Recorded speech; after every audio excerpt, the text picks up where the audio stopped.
Agora no módulo 6, eu vou falar alguns casos específicos que eles sempre geram dúvida. Então, assim, para tentar esclarecer um pouquinho mais o que é mais indicado para cada situação.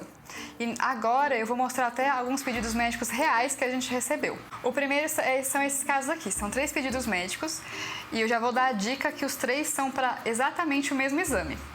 Então, um aqui pede expansão de nucleotídeos CAG no gene ATXN1, ATXN2, CACNA1A, ATXN7 e pesquisa de expansão ATTCT no gene ATXN10. Esse segundo pedido pede painel de análise genética para ataxias espinocerebelares K1, 2, 3 e 6, que é o mesmo, bem parecido com esse daqui, painel genético para ataxias espinocerebelares. Então, todos os 3 falam de ataxias espinocerebelares. Se a gente olhar no nosso sistema, a gente tem 2 opções de exames. A gente tem ataxias espinocerebelares por expansões, a gente tem também o painel de ataxias por NGS. E aí fica a dúvida, nesses casos, qual que eu devo cadastrar? Sempre a gente deve começar pelos exames de expansão. Por quê? Porque as ataxias que a gente analisa no exame de expansão, elas são muito mais comuns. E o nosso NGS ele não consegue detectar essas alterações. Tem inclusive no próprio site, quando a gente fala do painel de NGS, a gente tem essa informação de que o nosso painel não testa para essas alterações. E para os casos em que a suspeita é de ataxia dominante no início na idade adulta, o exame deve ser precedido pelo painel de ataxias por expansões. Então, assim, existem algumas exceções, lógico que existem, mas sempre que vocês tiverem dúvida, vocês podem perguntar para a área médica. Eu acredito que uma coisa que deve gerar muita dúvida é a palavra painel. Porque aqui a gente está muito acostumado a toda vez que você falar painel, a gente já assume que é um exame de NGS.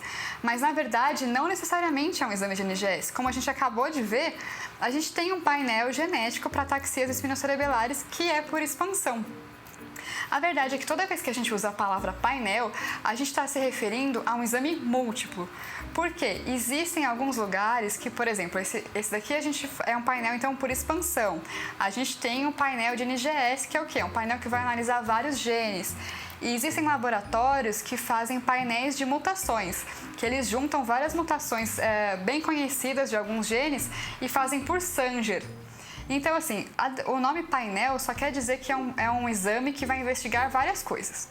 E puxando então esse mesmo assunto, outra dúvida que é bem comum é a diferença entre o que é um sequenciamento completo e o que é um painel completo. O sequenciamento completo, então, é um sequenciamento de todos os exons de um gene. E alguns médicos usam esse termo justamente para não fazer aqueles painéis de Sanger que eu comentei anteriormente. Eles colocam esse termo para acabar sendo sequenciado o gene inteiro e não só mutações específicas. Porque quando a gente faz sequenciamento de só algumas mutações, as mais conhecidas, a gente acaba perdendo a chance de identificar mutações novas. E o que é então um painel completo? O painel completo é só um nome que a gente usa bastante para se referir a um painel que tem mais genes. Então, às vezes a gente tem um painelzinho menor que tem alguns genes e um painel completo, que é um painel que vai ter então mais genes para aquela doença. Mais um exemplo, os 2 pedidos médicos são painel NGS para câncer hereditário. E esse outro, eu sei que a letra é meio complicada, mas está escrito solicito sequenciamento completo de genes para câncer hereditário. Os 2 são painel de câncer hereditário. Mas quando a gente vai procurar no nosso sistema, a gente tem 2 painéis de câncer hereditário. Tem um com os principais genes e um com completo. E essa é aquela diferença que eu falei. O que é um painel completo e o que é um sequenciamento completo? Nesses casos de câncer, a grande maioria dos casos, o mais indicado é o painel com os principais genes. Só em algumas exceções que a gente deve cadastrar o painel de câncer hereditário, se os genes que o médico está querendo investigar estão em ambos. Se a dúvida continuar, é só perguntar para a área médica. Outro exame que as pessoas ficam com muita dúvida são então os exames de Angelman e Prader-Willi, que são esses aqui que eu estou dando o exemplo.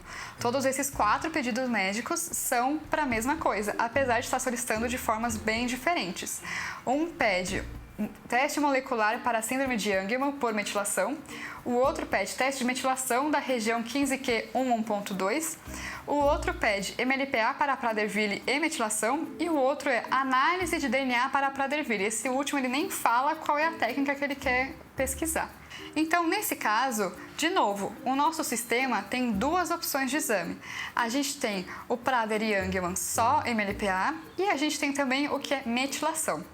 Nesse caso, a gente sempre cadastra como metilação, porque na própria técnica que a gente vai ver metilação, a gente consegue ver também se tem deleções e duplicações nesse caso. Enquanto que se a gente fizer só MLPA, a gente não vai conseguir investigar a metilação, que nessas duas síndromes é o principal mecanismo. E de novo, se continua com dúvida, é só perguntar para a área médica. Vou dar então aqui mais outros exemplos. Esses 3 pedidos médicos, eles se referem à genotipagem. Esse do meio, ele fala só o nome da paciente, que é a irmã do caso que ele quer investigar. Esse de cima, ele me dá o nome da paciente, me dá também o código e me dá exatamente o gene, a posição genômica e a proteína, que é esse P ponto. E esse último, ele me dá a posição genômica, ele me dá também o C ponto, ele me dá o P ponto e ele me dá o transcrito e o gene. E também o nome, e ele fala qual o relacionamento do caso índice. Então, esses 3 casos se trata de genotipagem. E o que é uma genotipagem? A genotipagem é um teste de uma variante específica que geralmente já foi identificada em outro membro da família. Nesses casos, é sempre muito importante a gente ter o código do caso índice, se ele fez o exame aqui, ou então o laudo original, se ele não fez aqui na Mendelics. Por quê? A gente precisa das informações exatas para a gente conseguir investigar a variante correta. Eu brinco assim, a gente precisa ter o endereço da mutação que a gente quer investigar, senão a gente não consegue fazer essa análise.